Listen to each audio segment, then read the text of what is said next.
परीक्षित ने श्री सुखदेव जी से प्रश्न किया, बोले महाराज जाने अनजाने में पाप हो जाए तो क्या उसके फलस्वरूप भी नरक की यातना भोगनी पड़ती है? क्या उसका कोई प्रायश्चित नहीं है? सुखदेव जी ने कहा, राजन जाने अनजाने पाप हो जाए तो उस पाप का प्रायश्चित किया जा सकता है। पाप के प्रायश्चित की शास्त्र में अनेक विधि बताई गई है, लेकिन किए हुए पाप के लिए हृदय से जब जीव पश्चाताप करता है तो पश्चाताप की अग्नि में उसका पाप जल करके भस्म हो जाता है। लेकिन ये पाप की वासना समाप्त नहीं मिलती, और जब तक वासना है तब तक कोई न कोई पाप हो ही जाता है। पाप की वासना समाप्त हो जाए ऐसा कोई उपाय है? तो श्री सुखदेव जी ने कहा, राजन पाप की वासना समाप्त हो जाए उसके लिए तो एक ही उपाय है। क्या? बोले भगवान के नाम का संकीर्तन। केचित् केवलया भक्त्या वासुदेव परायणा अगम धुन्वन्ति कास्तेन निहारमिव भास्कर। सुखदेव जी कहते हैं जैसे भुवन भास्कर के उदित होने पर त्रैलोक्य का अंधकार समाप्त हो जाता है, वैसे ही एक बार प्रेम से भगवान का नाम लेने से जीव के सदा सदा के पाप समाप्त हो जाते हैं।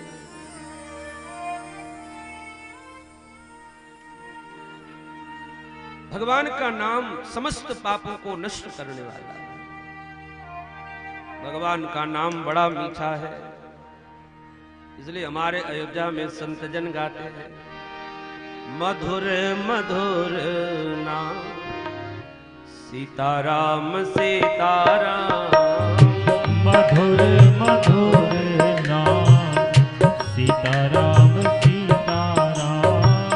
मधुर मधुर नाम सीताराम सीताराम। मधुर मधुर नाम सीताराम सीताराम। मधुर मधुर नाम सीताराम सीताराम। मधुर मधुर नाम सीताराम सीताराम। पवन पवन नाम सीताराम सीताराम। पावन पावन नाम सीताराम सीताराम। मधुर मधुर नाम सीताराम सीताराम। मधुर मधुर नाम सीताराम सीताराम। मधुर मधुर नाम सीताराम सीताराम। मधुर मधुर नाम सीताराम सीताराम। मधुर मधुर नाम सीताराम सीताराम। मधुर मधुर नाम सीताराम सीताराम। मधुर मधुर नाम सीताराम सीताराम। मधुर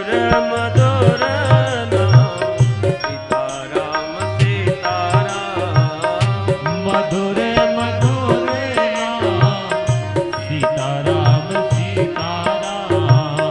मधुर मधुर नाम सीताराम सीताराम।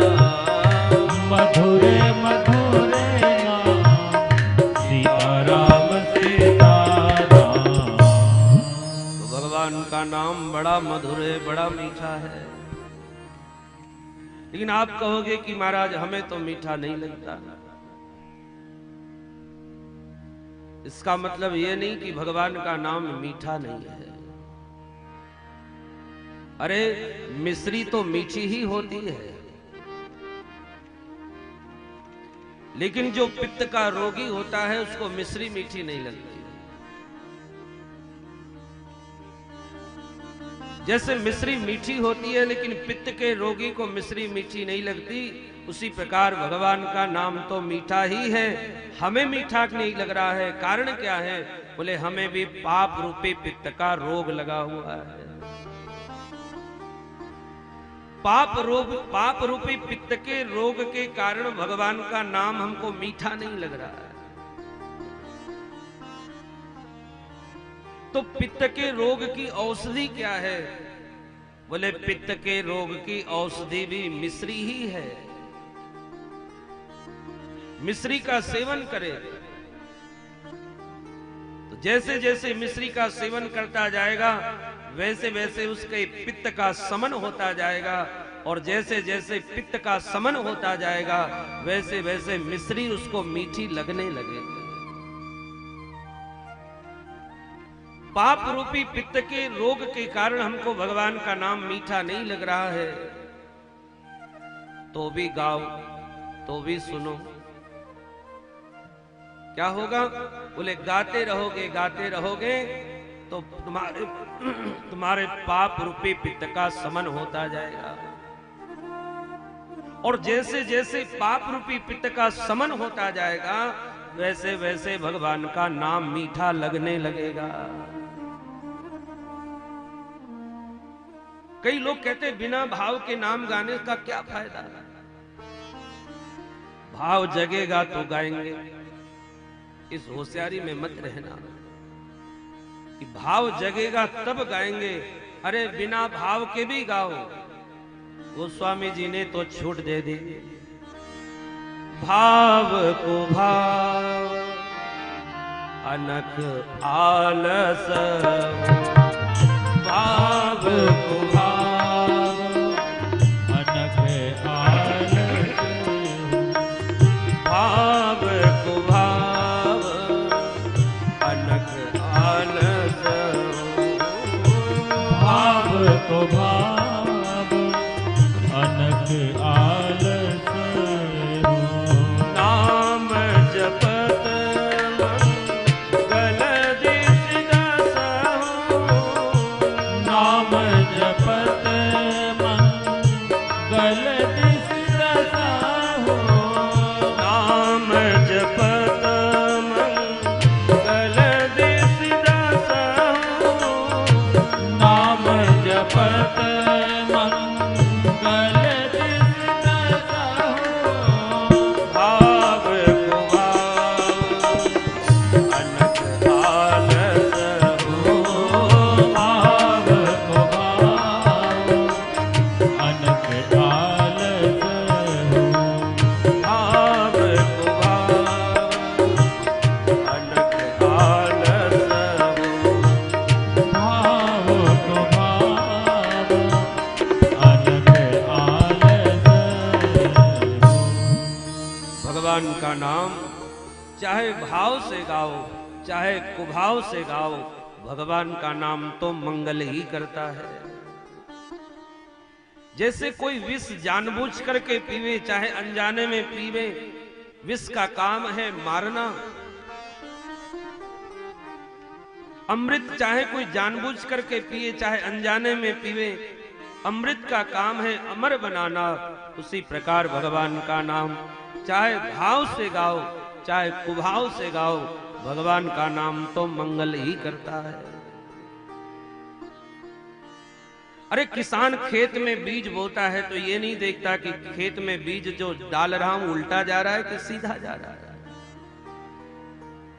अगर खेत में बीज पड़ा है तो वो उगेगा ही। उसी प्रकार भगवान का नाम चाहे भाव से गाओ चाहे कुभाव से गाओ, भगवान का नाम तो मंगल ही करता है। एक बार भी जो प्रेम से भगवान के नाम का स्मरण कर लेता है, उच्चारण कर लेता है, सुखदेव जी कहते हैं राजन वो स्वप्न में भी यमपुरी का दर्शन नहीं करता।